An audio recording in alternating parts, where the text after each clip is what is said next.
¿Ya? Muchas gracias. Muy buenas tardes a todos. Primero que nada, muy felices y muy agradecidas de estar aquí. Queremos expresar también nuestro agradecimiento por tener la oportunidad de estar en este hermoso encuentro y particularmente a todos los organizadores que lo hacen posible. Compartiremos con ustedes en esta ponencia antecedentes y vigencia de un ícono en textiles femeninos andinos a partir de algunos mamachumpi inca. El registro y observaciones en relación a la representación de un ícono y sus variaciones en el tiempo que nos hablan de la persistencia de la memoria de los pueblos andinos han tenido y sostenido a través de sus tejidos. Este trabajo se enmarca en el proyecto Fondes y Sujetos Femeninos y Memoria Cultural Andina del siglo XV al XVIII. El año 2012 tuvimos la oportunidad de trabajar en el Museo Regional de Iquique, ubicado al norte de Chile, con un conjunto textil de extraordinarias características que constituían un ajuar parte de una ofrenda inca. Ok, gracias. Encontrado a raíz de un hallazgo fortuito en la construcción de un camino en el Cerro Esmeralda, cercano a la ciudad costera de Iquique. Este entregaba evidencias de un ritual inca de carácter ofrendatorio a las divinidades que ha sido fechado entre el 1399 y 1475 DC, evidenciando la presencia de dos cuerpos femeninos de 18 y 8 años, acompañados de una ofrenda que inicialmente registró poco más de 100 piezas entre textiles, cerámica, metales, madera y otros. En el total de la ofrenda textil se registran mayoritariamente mantos, fajas y contenedores, y en menor cantidad tocados y otros diversos accesorios textiles. Los mantos femeninos han sido estudiados en investigaciones anteriores y han entregado información relevante para el presente estudio, que busca acercarse al reconocimiento de su comunicación y los posibles vínculos o continuidad específicamente entre mamachumpis o fajas femeninas con las fajas etnográficas contemporáneas en este territorio. Mamachumpi es una prenda esencialmente femenina que se puede definir como una faja ancha y relativamente corta que termina en un grueso cordel en cada extremo, distinta de los chumpis en quechua o huaca en aymara, que son fajas angostas y largas. El conjunto de 5 mamachumpi en la ofrenda inca se encuentra en buen estado de conservación, aunque solo uno de ellos conserva sus cordones de amarre en ambos extremos. En el ajuar, los mantos, yigyas o axu, y los mamachumpi o fajas y chuspas o bolsas son los textiles que concentran la mayor presencia de representación iconográfica en los que se reconoce un mismo tipo de representación serpentiforme.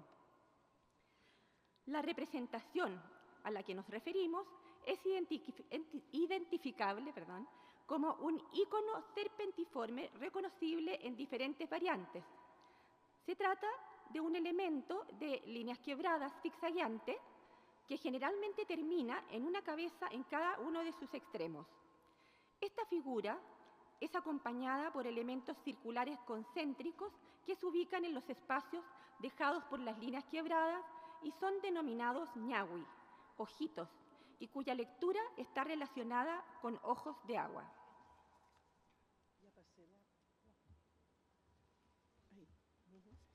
En el caso de las fajas inca, la composición está definida por el enmarcamiento de bordes continuos, lisos, en colores rojo o café, seguido por columnas de elementos zigzagueantes y ñahuis. Esta definición es compartida por los dos tipos de fajas, A y B, que hemos reconocido en sus diferencias en la composición. Por sobre estas variables, ambas tienen en común que en sus columnas interiores incluyen figuras en su mayoría geométricas, en campos cuadrangulares denominados tocapos.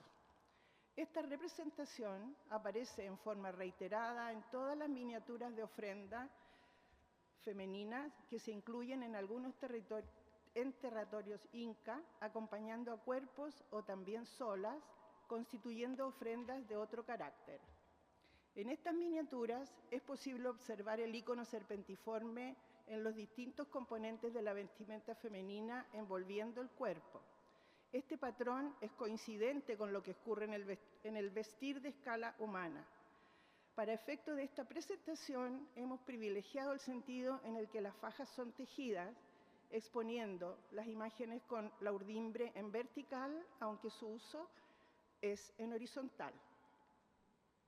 El icono serpentiforme llamado Amaru, serpiente de 2 cabezas o bicéfala.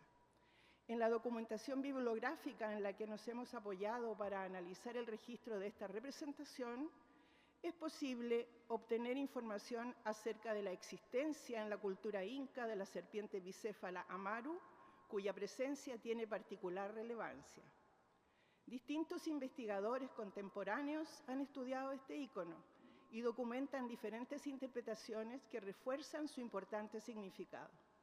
La pregunta sobre la recurrencia de la representación en este ajuar tiene una respuesta pendiente que ha guiado nuestro interés. Y ello ha conducido a documentar representaciones previas como antecedentes de la misma en el espacio andino. Como algunas de las primeras representaciones de serpientes bicéfalas en textiles de zona andina, se documentan textiles del 1200 AC en Perú. Y luego, a través del tiempo, como vemos ahí en la imagen, se reconoce la reiteración y permanencia en textiles de diferentes culturas andinas. Ello queda refrendado en el trabajo de Elena Horta, una investigadora chilena que se ha dedicado a eso, que hace referencia a la persistencia del icono y que menciona: vale la pena hacer hincapié en el hecho de que la serpiente es el único icono retratado con la más alta frecuencia como ser de 2 cabezas, situación que reafirma su preponderancia en el conjunto de los iconos zoomorfos. Profundizando en los textiles del período entre 1000 al 1470 después de Cristo en el norte de Chile, con un estudio iconográfico amplio. Presencia del icono en textiles etnográficos andinos. El estudio ha llevado a observar con atención la resolución de fajas etnográficas en las que las tejedoras contemporáneas, después de más de 500 años, plasman una composición muy similar, persistiendo la misma solución de bordes, donde podemos reconocer el icono en la representación en continuo de las líneas zigzagueantes acompañadas de ñahui.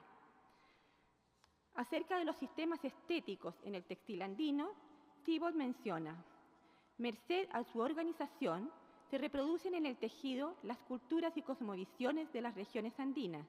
La serpiente es fundamental y es representada en líneas zigzagueantes como el río y el relámpago. En tanto que Elvira Espejo, tejedora aymara y artista, hace referencia al rol de la memoria en un sistema de transmisión oral del conocimiento, en el que el textil juega un papel fundamental en el espacio andino. Es así como podemos observar en la vestimenta actual de las tejedoras aymara de la región altiplánica de Iquique el uso de coloridas huacas o fajas. En ocasiones de festividades se usan varias de estas sobrepuestas unas sobre otras que exhiben la maestría de quien la porta, y vemos que la mayor parte de estas poseen como terminación de bordes el icono en zigzag continuo. En estas fajas etnográficas podemos reconocer un patrón común con las arqueológicas, en tanto que sus divisiones verticales determinan un eje central, campos laterales, intermedios y bordes. Las distintas variaciones de las fajas son nombradas según sus diferencias de composición y técnica empleada, todas técnicas de urdimbre. En estas fajas, los espacios interiores se dividen en segmentos denominados churu, en equivalencia con la presencia de los tocapos ya mencionados para los mamachumpi inca. Así se puede reconocer un universo extendido de fajas. Algunas de ellas son obras de muy experimentadas tejedoras.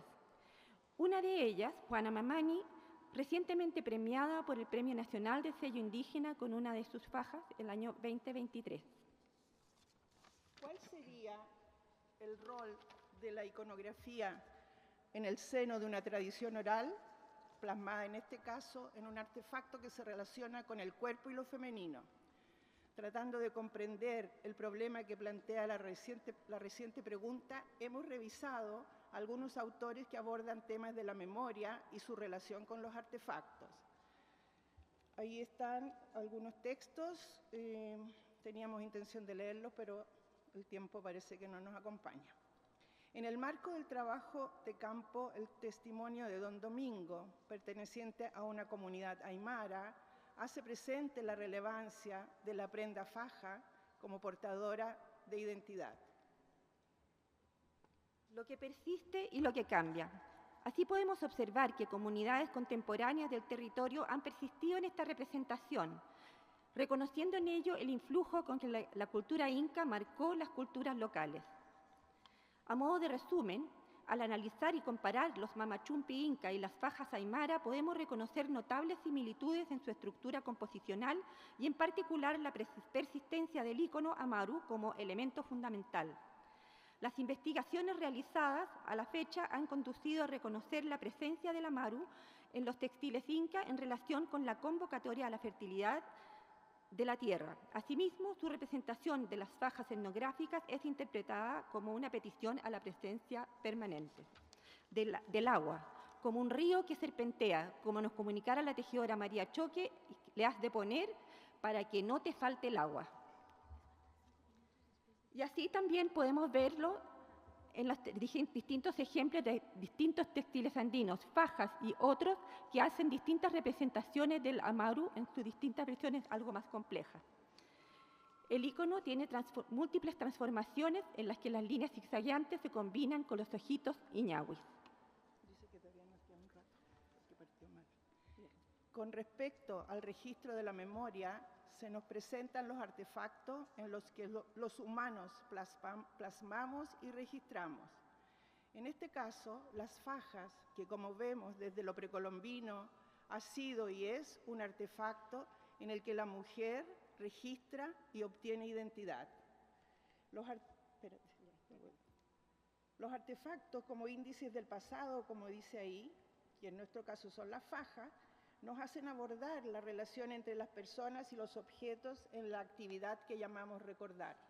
No se trata de que los artefactos mismos contengan o almacenen memoria, es porque los objetos proporcionan el terreno para que los humanos experimenten la memoria. Y esto hace de la faja un artefacto cultural, lo que le da la posibilidad de ser leído por quienes manejan sus códigos inscritos. Y Saba, un autor que se dedica a estudiar la memoria, habla de espesor significante. Un artefacto, entonces, no es solo un objeto útil, que también lo es, también representa.